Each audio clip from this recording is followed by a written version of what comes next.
answered my survey for the book questions. So that's me. So I want to thank Mr. Yu for bringing me here, and to your teachers. So let's give Mr. Yu a big thank you.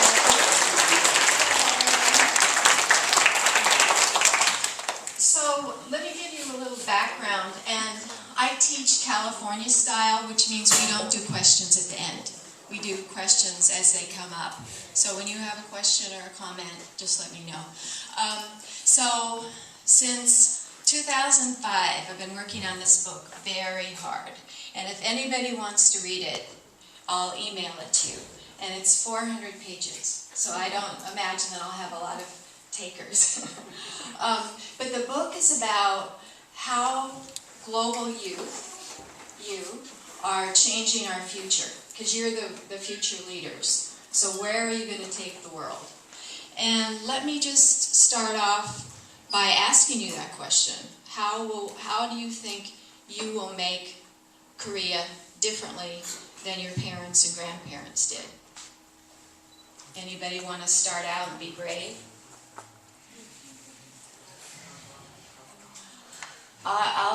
I'll tell you something that I know everybody agrees on, and that is that you would change the education system, right? I know from reading your surveys that people think it's not good for adolescents to spend their whole teenage years studying, right? Yes. So what would you want to do instead? How would you like teenagers in the future to be prepared for university and to study?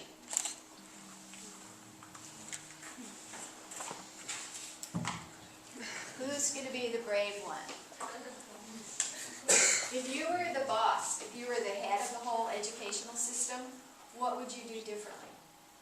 So let's say your children don't have to go through what you did, of studying all the time. Yay! Our first volunteer.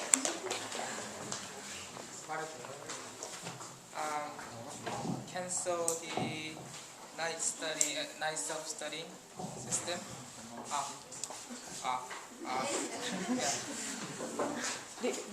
What would you do? I'm sorry. Cancel the night self-studying system. Cancel studying at night. And you know this is an issue all through Asia. You're not alone. All over the world, thank you. In China, Japan, Singapore, everywhere I've been, students are the same as you. So do you know the expression, misery loves company? Look it up, because that's part of what might help you to know that everybody in Asia pretty much is going through what you're going through. So that's one suggestion, no night study. What else would you do to change the education so it's still academically good, but not so exhausting? Yes? I think I would want to incorporate more extracurricular activities. Such as? More sports, like, for music classes maybe, more things that are kind of away from basic, math, science, English. So more variety, more dealing with the whole human being, right? Okay. It's good we have Mr. Yu here. He can convey your sentiments to people who have power to make change. What else would you do? No night study, more extracurricular whole human being activities. Anything else? You guys complained a lot about it, so I want to hear some solutions.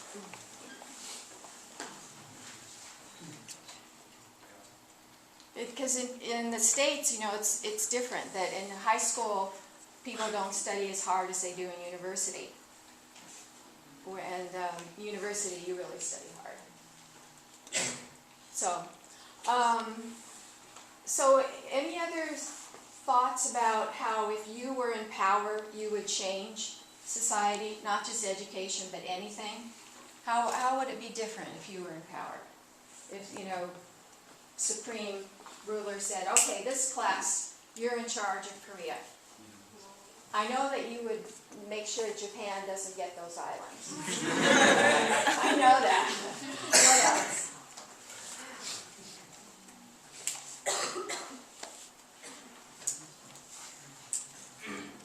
This is your moment. You have the power. What are you going to do differently? Some people said things about making sure there's no poverty. We were trying to bring peace with North Korea so there won't be a war anymore. Did you hear what he said, that he would like to have peace with North Korea? Would you want unification? Not first, but peace first, then maybe in the future, about 10 years later. Peace first and then maybe unification later. That we might as well dream. We don't have to be realistic. So that's a good dream. Anything else that you would do? This is your moment. What I'm hearing is some adults think that teenagers today are less obedient, more selfish, sometimes can be rude. Do you agree with that? Or how would you answer some adults who say that about you? Do you think your generation is more independent or less obedient, less respectful? Is that fair or not? Defend yourselves, my dears.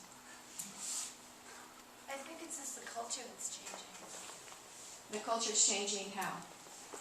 Because older generations, the politeness and being quiet was the culture, but now as we're becoming more westernized, we speak more out and we have more of our own thoughts.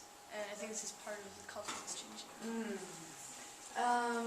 So how many of you watch Western movies and television and that kind of thing?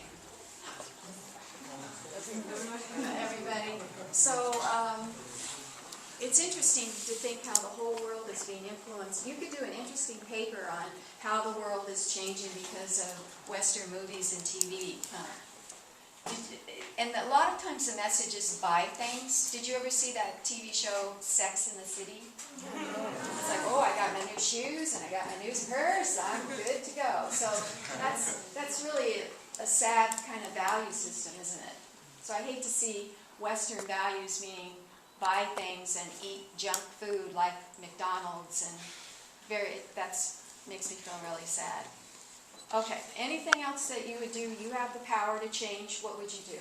How's your generation going to make the world different? Or how would you like it to make it different?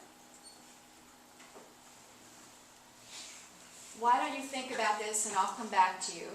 And would you like to see what students from other countries have said? Yes. Okay. Is this working, do you think? Does it make a difference? Does this make a difference? Yes. Okay. So right now I have responses to the questions that you filled out from 3,500 students from 70 countries. Isn't that amazing? And I've been to 22 of them. So you can imagine I like to travel. And I like to eat new food. Like yesterday I ate my first caterpillar. What? Do you know what a caterpillar is? It's what happens before a butterfly emerges. Did I like it? No, but I ate it. And the way I got these responses were from teachers like yours, some internet responses, traveling, that kind of thing. And this is a possible book cover. The book isn't out. It's still in draft form. So if anyone has any brilliant ideas for a title, just let me know. But it's been really fun for me to meet these young people from around the world. And is there any way to make that more clear or not? To focus it?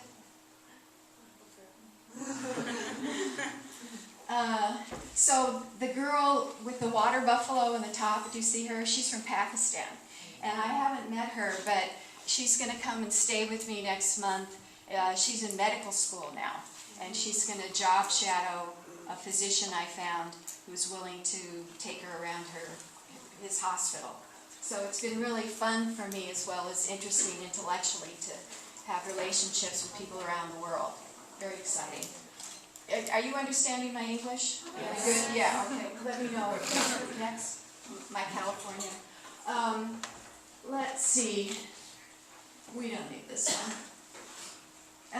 The first question you remember was, my favorite question. If you could ask the question of the wisest person on the planet, what would you ask her or him?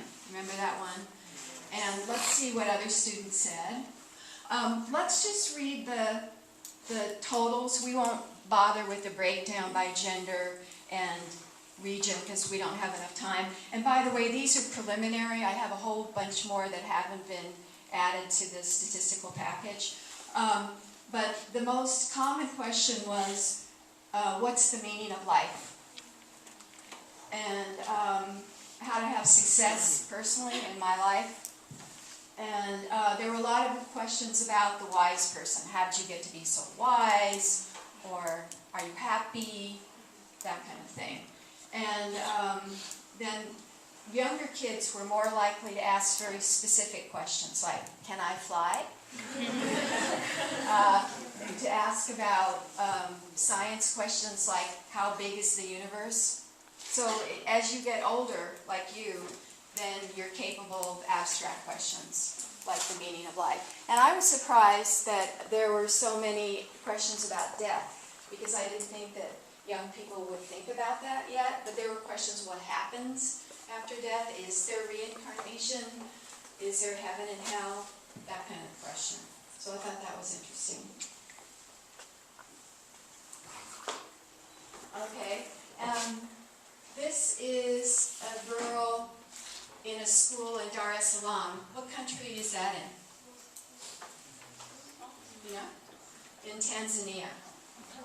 And in Tanzania, about half the people are Muslim, or about a third are Muslim like her, and about a third are Christian, and about a third are animists, who believe in spirits and nature and that kind of thing.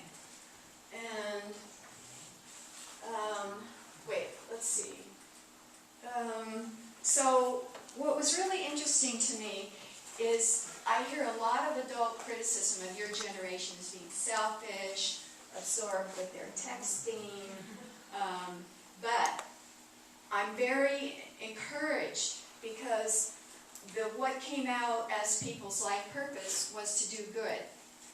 So there were a lot of responses about my life purpose is to help people, to make them happy, to help poor people, to help my family, that kind of thing. I will say that in the Korean responses, when asked about life purpose, there were a lot of people who didn't know. They hadn't thought about it and didn't have a clear purpose in mind. Korean students were likely to say, I'm here because my parents gave birth to me. So I would challenge you to talk about that in class. Why are we humans here? We'll all have different answers, but it's just good to think about it. What do we want to accomplish in the 90, 100 years that we have here? It's good to have a goal in mind.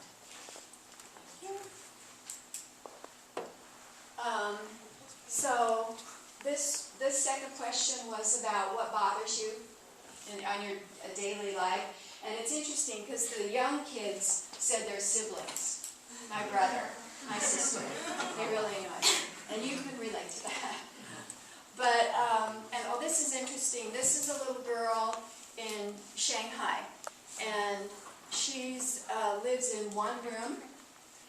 And there's no toilet there. They have a pan.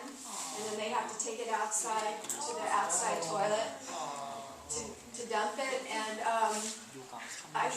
then they had a hot plate for cooking.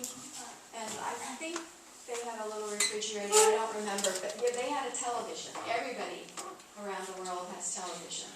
And she wasn't born in Shanghai, so she can't go to the public school. You know about the Chinese system where you have services, you need to be where you were born.